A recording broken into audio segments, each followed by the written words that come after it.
Stay hungry, stay foolish.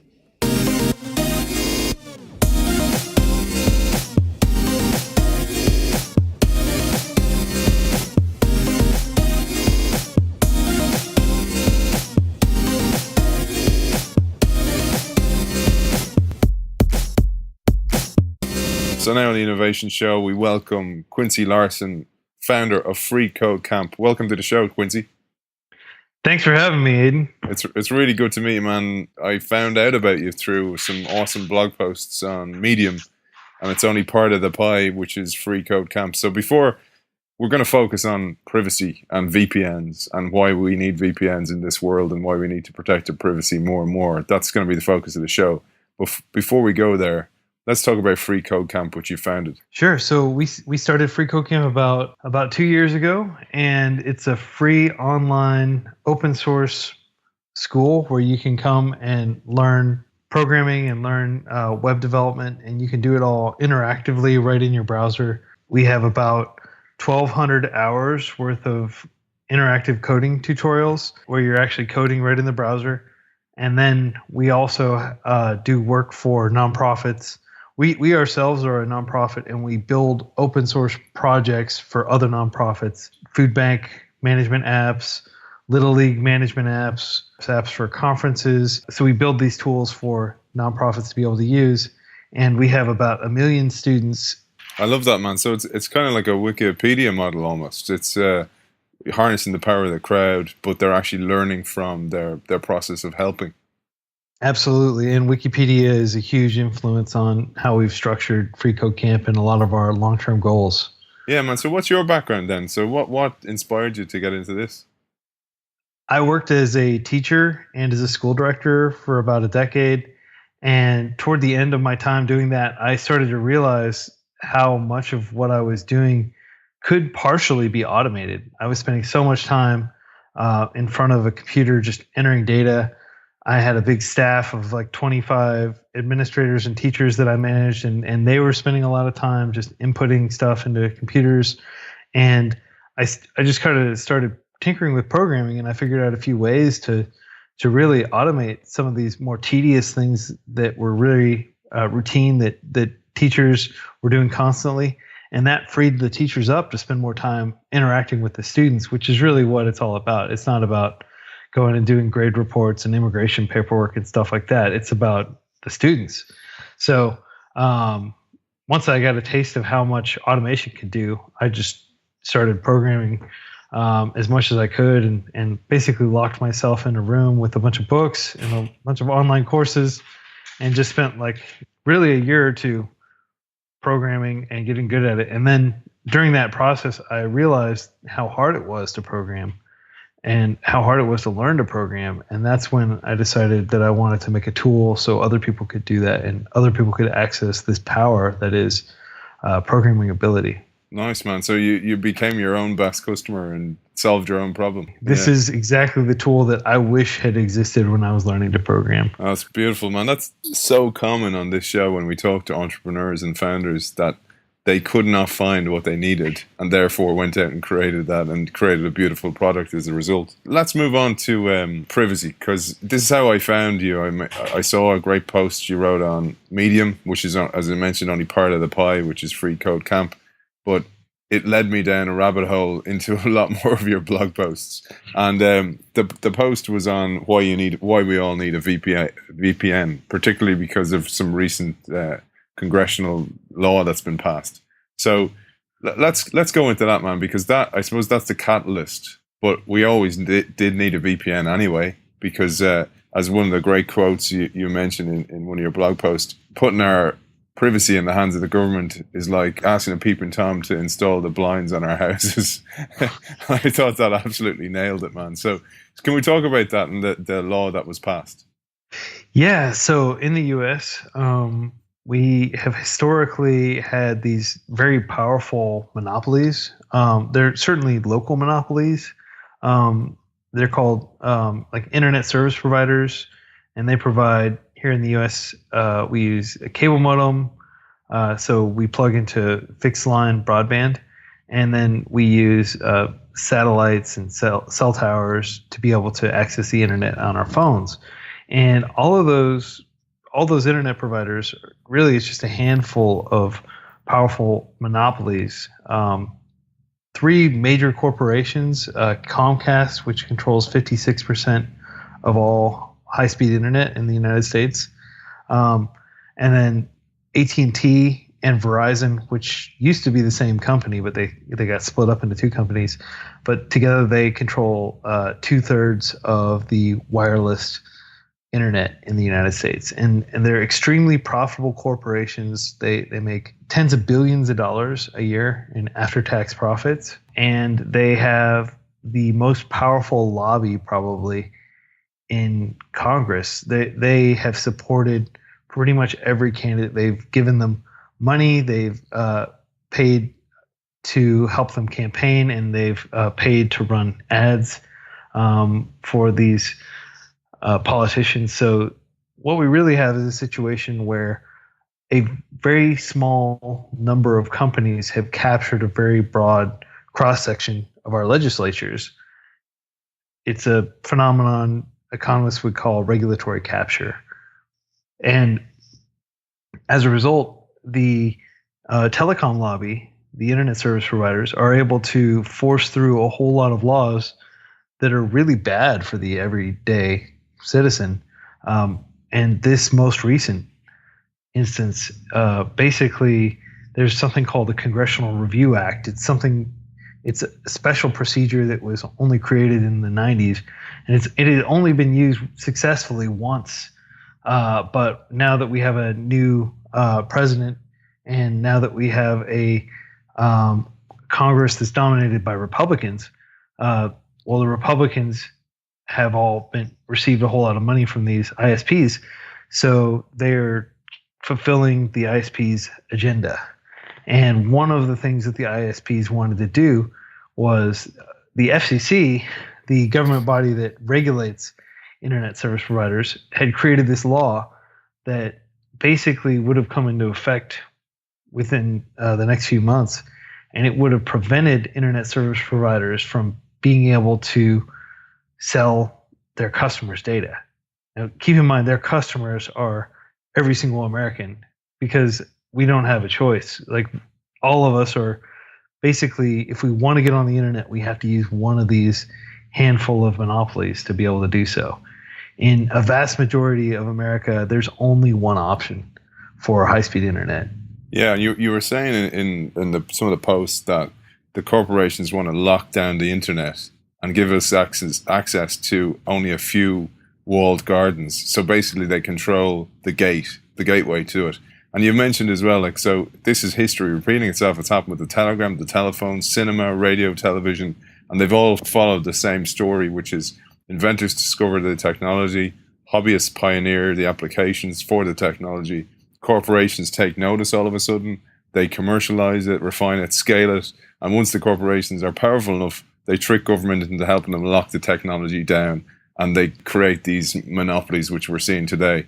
And then we're in a place where we're actually stuck, and our gateways we're monitored in every little action we have on the internet, and suddenly it's a closed garden, not the open internet that it began with. You've given us some great tips on how to protect ourselves, I suppose, as citizens when we want to go online. Could we get into that, Quincy, and talk about some of the tips you've given us? It's worth noting that, like, these are generally best practices, as you said. You want to use encryption.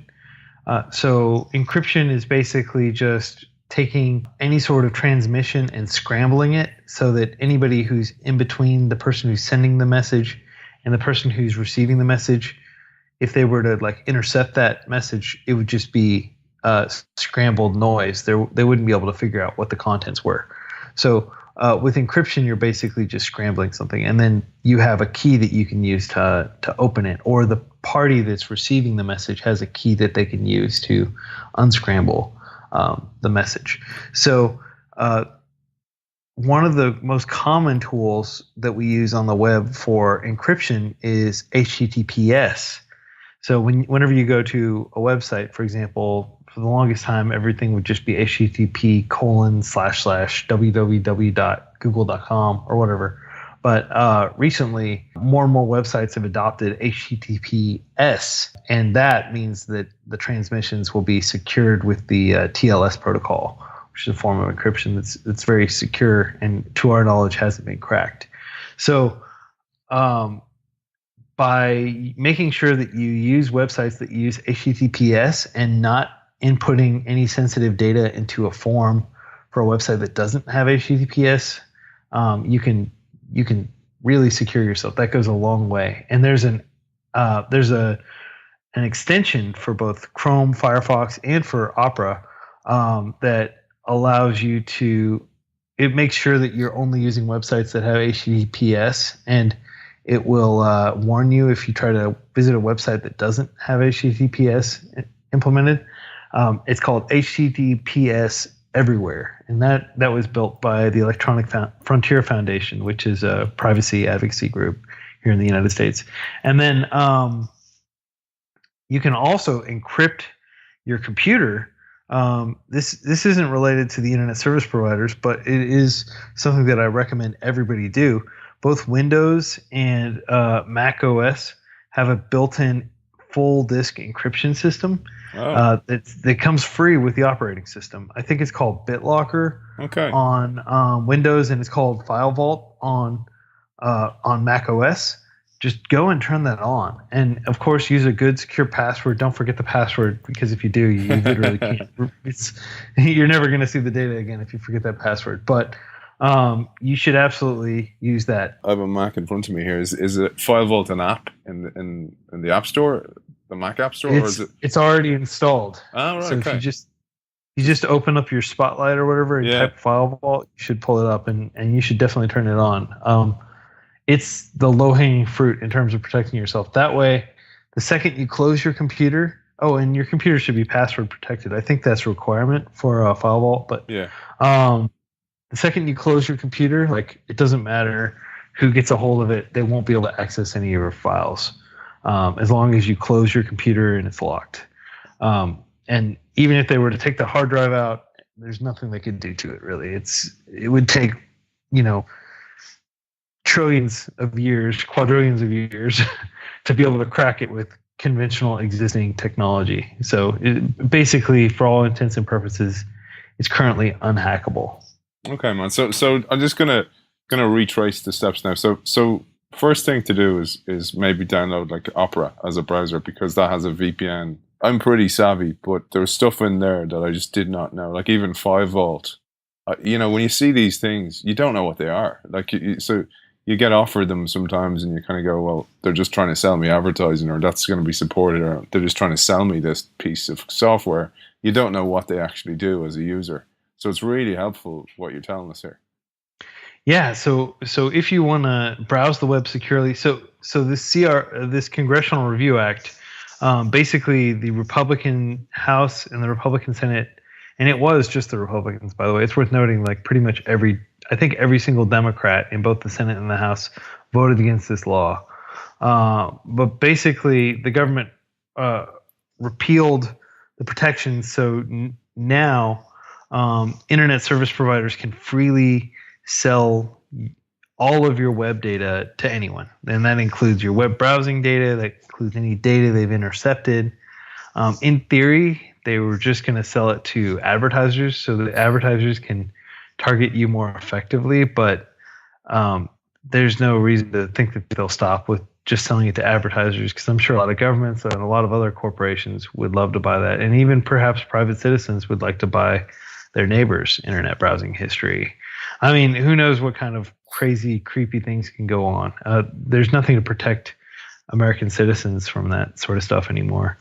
So I absolutely recommend everybody go out and get a VPN, a virtual private network. And basically that will mask your traffic so that your internet service provider won't know where you're going, and they won't be able to sell that data to anyone. Yeah. So just because the places you see encryption already are places like WhatsApp and Facebook and those kind of social networks, they do it naturally, don't they? Yes. Although it's worth pointing out that Facebook can read your messages. If you have WhatsApp and it's properly configured, then it's encrypted from end to end.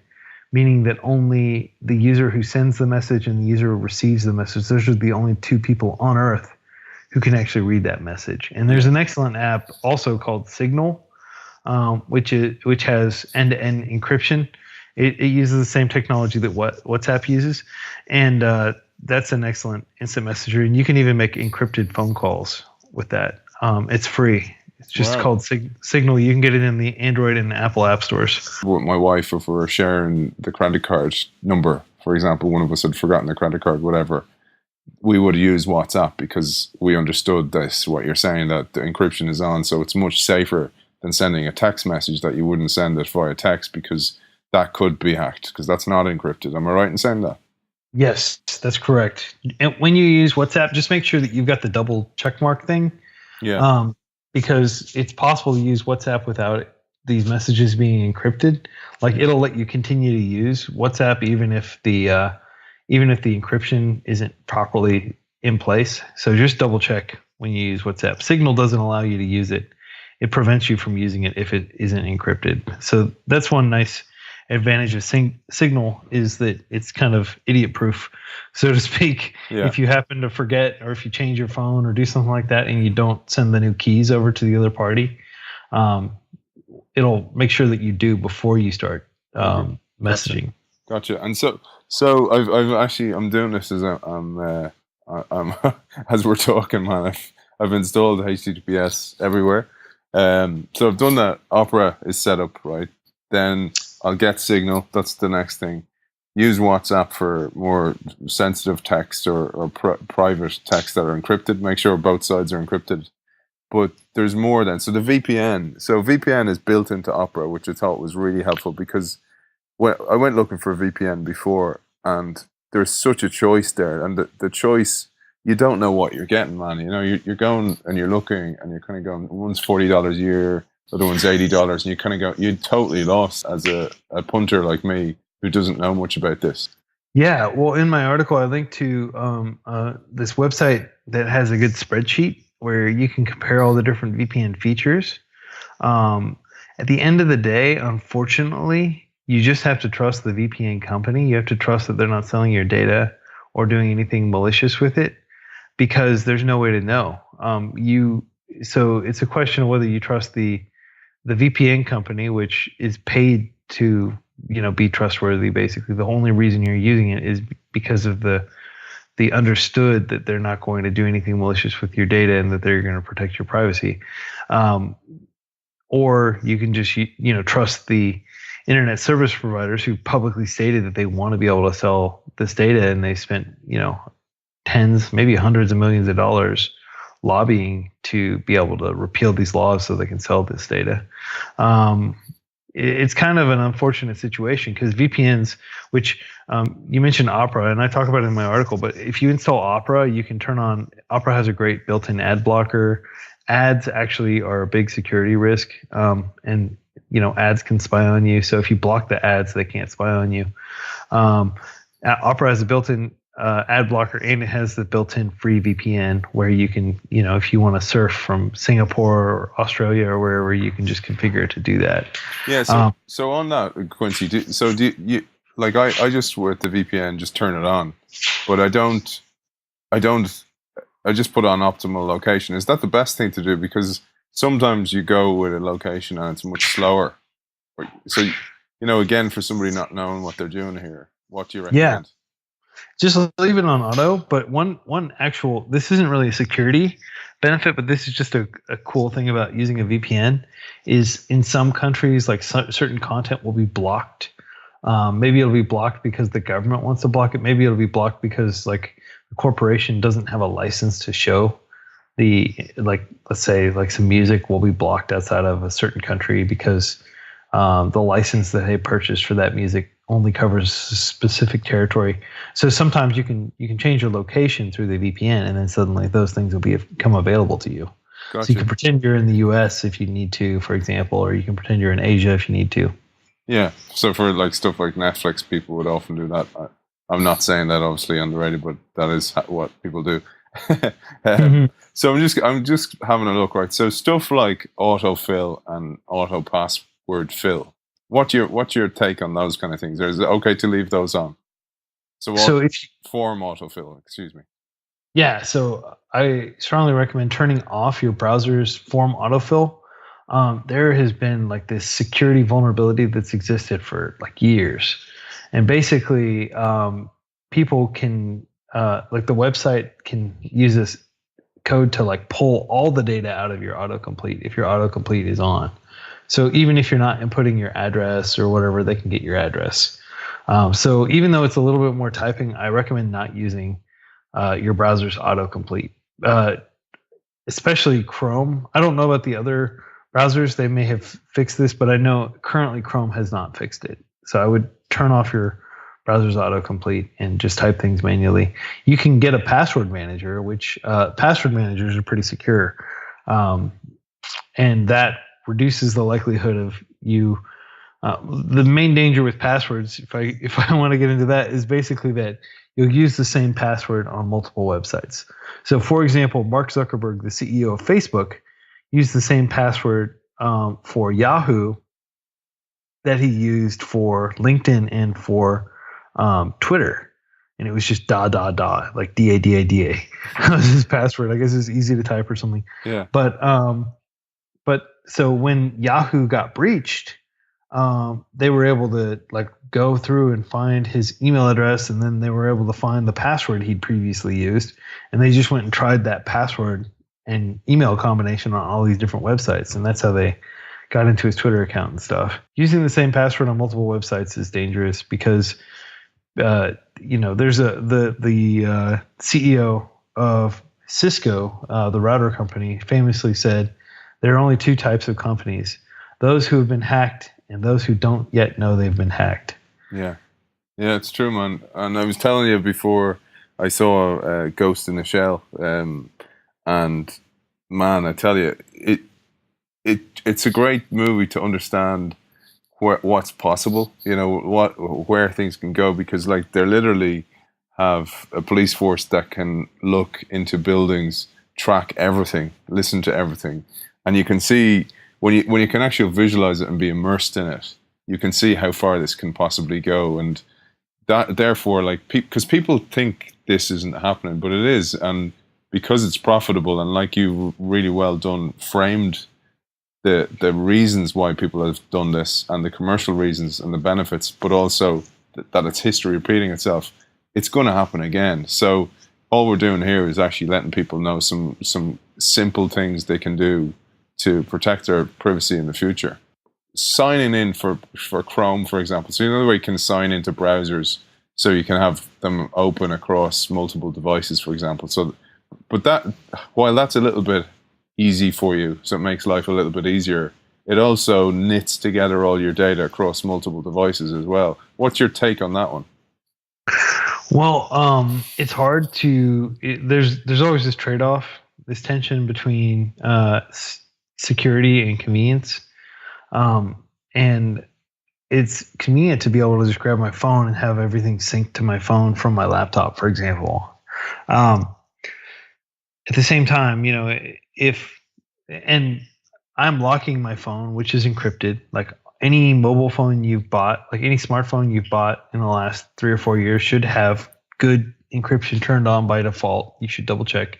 And then, like I said, I use File Vault on my Mac, so it's encrypted. So in theory, even if somebody got a hold of one of these physical devices, they'd still have to, they basically would have to guess my code in order to get in, which is not going to happen realistically. So that's okay. But just by virtue of like signing in with let's say you use Google, you use Gmail, or you have a Google account that basically your mail and like all your other accounts related to Google are logged into this. If you do use Gmail, for example, then if you think about it, your email is the skeleton key to your entire life. Yeah. If somebody gets access to your email address, they can go and they can reset the passwords to whatever they want. Like passwords themselves are kind of silly because at the end of the day, everybody has a reset password button. So in order, like, people don't have to guess your password. They just have to be able to get into your email account, and then they can reset your password. Oh yeah. You don't think So of these things actually, you know?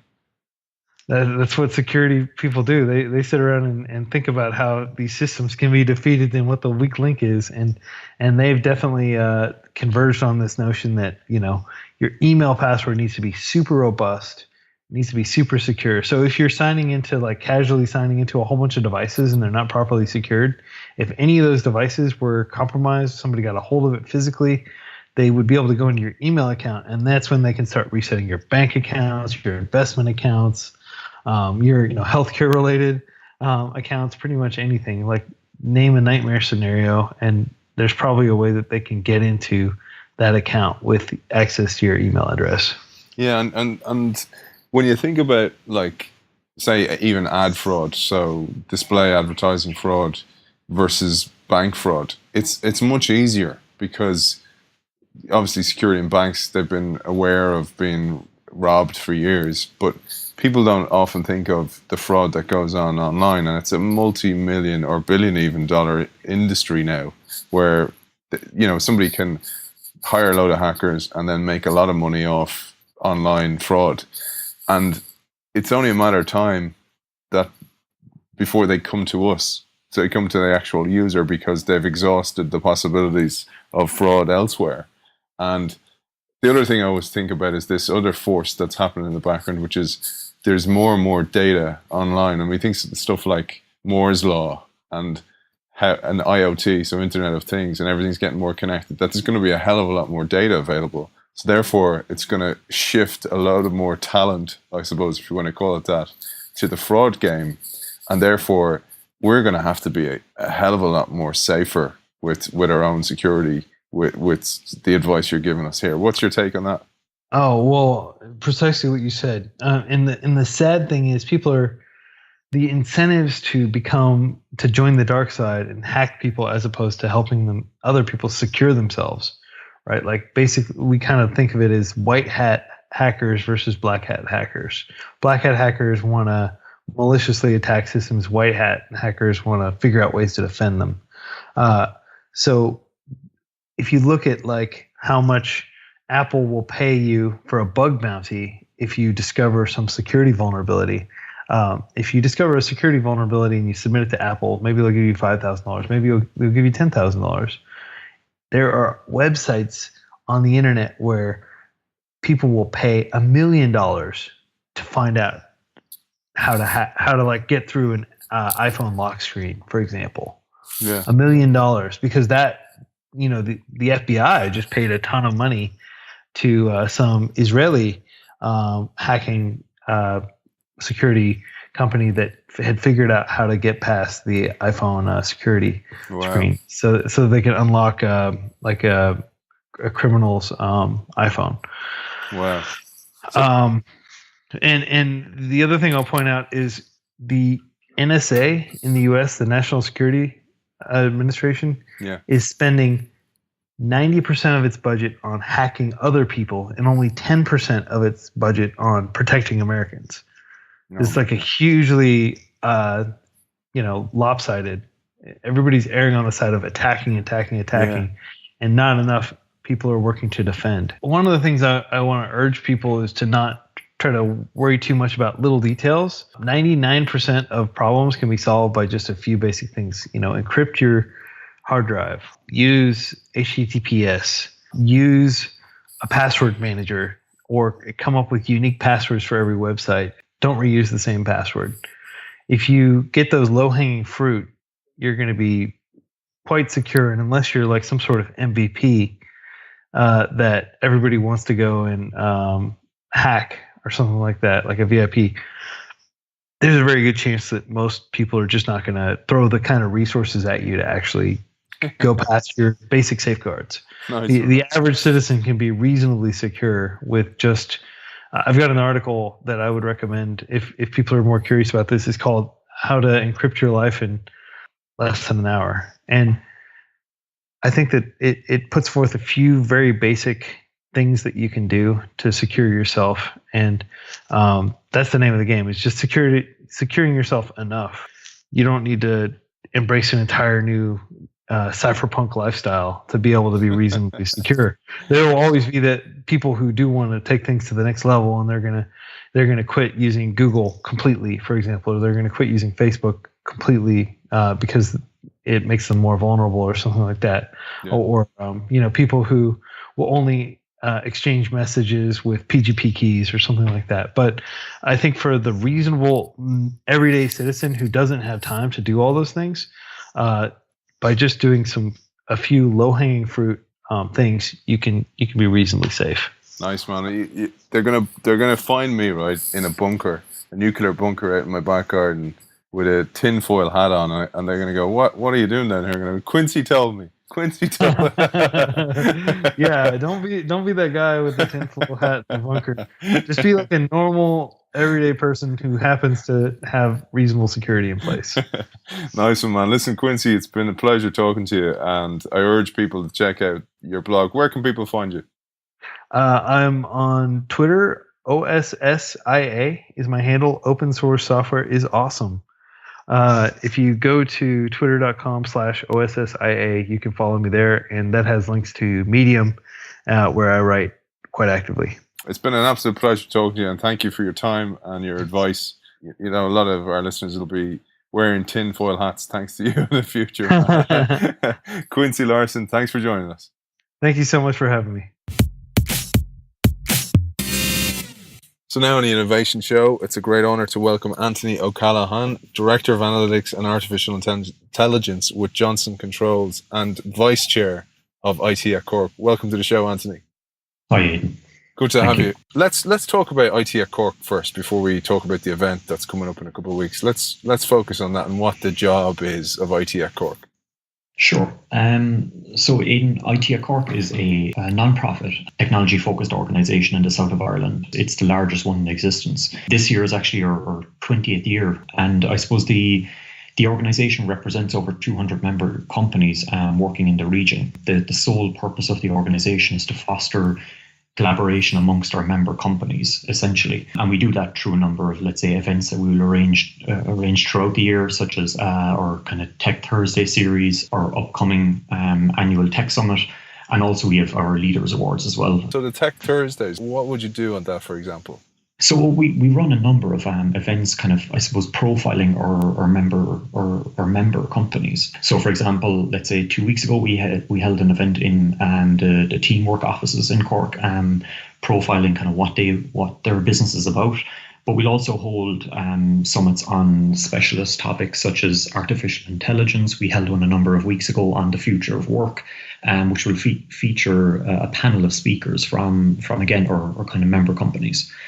So the topics are quite broad, and the attendance has been very good as well over the year. The attendance has been getting better and better at these events, and I think it's all down to the topics that we're selecting are very prevalent at the moment as well. Brilliant, and there's been a nice little theme in the Innovation Show. We've had one of your previous members, Ronan Murphy, of Smart Tech on the show, and he kind of handed the baton over to yourself, and you have a new announcement as well, so a new chair to the team. Absolutely. So I heard, I suppose Ronan's, Ronan is featured on your show a number of times, right? So I've been kind of listening into to the podcast regularly.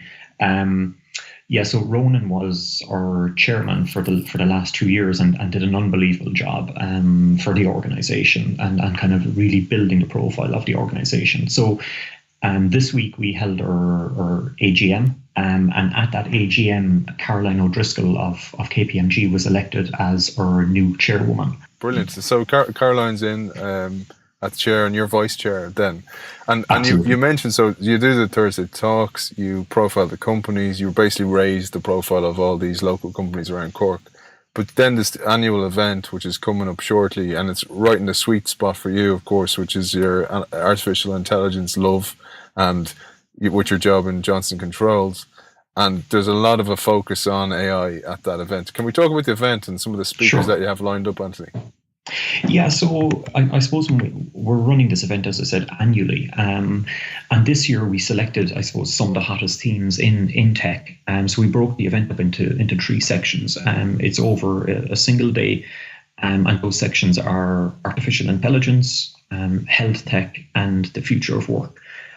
So as I said, three very hot themes in the tech sector today. In terms of the profile of speakers or the companies that we have in attendance, I suppose it's lining up to be a very impressive lineup. And we have companies such as Salesforce, we have Infosys, we have Accenture, KPMG, and to name a few, also represented by government bodies like the IDA. And then we also have the academic sector. So let's say from speakers coming from UCC, etc. as well. So kind of giving that kind of broad spectrum of industry experts, I would say, all coming with their own viewpoint.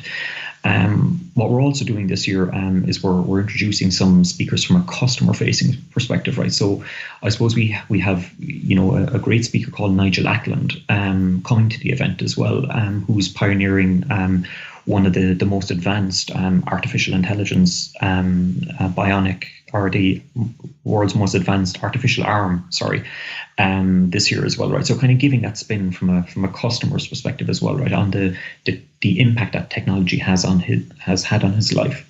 Brilliant, because that's one of the things, and it's, you've heard some of the shows before that we did on AI in particular, and a lot of this is about enhancing the human role to make us focus on, I suppose, the bigger picture rather than the actual doing of the job, and we're going to hand that rote task or that linear task over to the AI. That's the goal here, not to hand the entire job over to the AI and then start reading newspapers. And Absolutely. ironically, where the AIs are replacing newspapers anyway. I guess even in my day-to-day job, I get this question every single time, and it's a topic that pops up on any discussion related to AI. Is AI going to take over the world? Is it going to replace all our jobs? And my view on this is very simple. I think that AI is very much around, let's say, complementing the employee and helping them to get the analysis faster and kind of raise their profile, let's say, within their own job to a higher level. So it's not about replacing the employee; it's around enabling them to do their job better. I'm sure, let's say, as we advance down the AI path in a number of years, it will replace roles for sure. But I think where we're at right now, it's certainly around empowering rather than replacing, I would say. Brilliant. And that's one of the key themes that we want to address in this summit, is around how companies, like Johnson Controls, like the EMCs of the world, etc., how they can start to embrace AI in a very practical way as well and get started.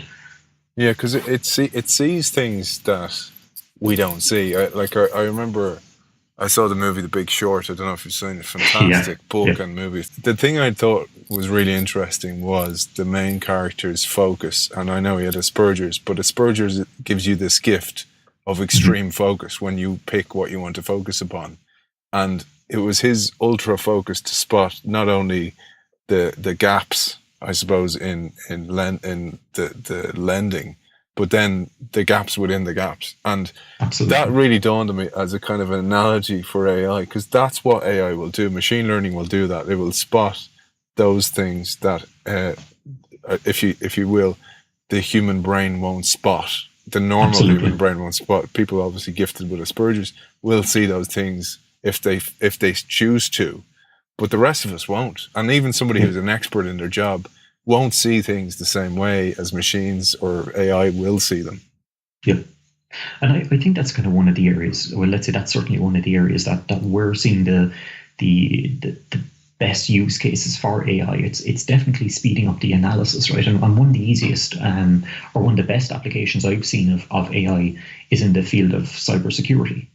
So, as you're seeing yourself, the number of threats are increasing on a daily basis, right? And I suppose we have a limited number of people to focus on the threats and to be able to separate the noise from the real events, right? So if you can introduce something like AI there to speed up the analysis on what's a real threat or what's just noise, and then I suppose route the real threats to somebody that can take action. I think, let's say, in those kind of scenarios, AI it's just a match made in heaven, and that can also be applied, let's say, within the enterprise as well, from a supply chain perspective, from a financial perspective, across the board. We're seeing applications of AI.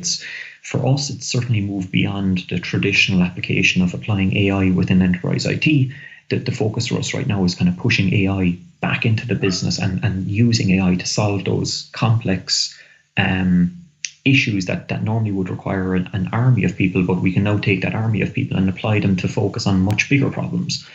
So AI for us is really around kind of speeding up the analysis and separating the noise from the real important events, I would say. Yeah, exactly. And we had Dennis Mortensen, and say regular listeners are sick of me quoting him, because he had this great line that all AI does is answer the questions, but it's up to us to ask the questions, the human. Absolutely.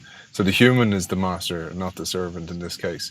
But Anthony, going back to the event, because you've really whet the appetite there with some of the nuggets there of AI, etc. at the event. But can we get to the details? So the event, when it is, is it open to all, etc., etc.? Yeah, so the event is happening on Thursday, the 4th of May. So it's kicking off at 8 a.m. and we're hoping to finish at about 4:35 p.m. So it's happening in Cork City Hall. We launched the ticket sales, let's say, last month. They've been going extremely well. And it is open to both members and non-members. And we've recently just launched a student ticket as well, based on the demand that we're seeing. I think it's important that we can kind of bring, I suppose, let's say, bring that cohort of students as well to the event, right? Because it's such an important such an important group as well to have at the event. Yeah, and we'll deploy an AI to spot if somebody's a student or not at the event. The Terminator. We'll actually deploy the Terminator we've been working on in Johnson Controls. You know far too much about us. This interview's over. Skynet is aware. Absolutely. Skynet is aware. All right, Anthony. Well, listen, that's great. So Thursday, 4th of May at 8 a.m. in Cork is the event, and I'll be there, obviously, myself. I look forward to it, and look forward to hopefully catching up with a few of the speakers and maybe doing a few interviews for the show. So it's fantastic. Been a pleasure talking to you, Anthony O'Callaghan, Director of Analytics and Artificial Intelligence with Johnson Controls and Vice Chair with IT at Cork. Thanks for joining us. Fantastic. Thanks, Aidan.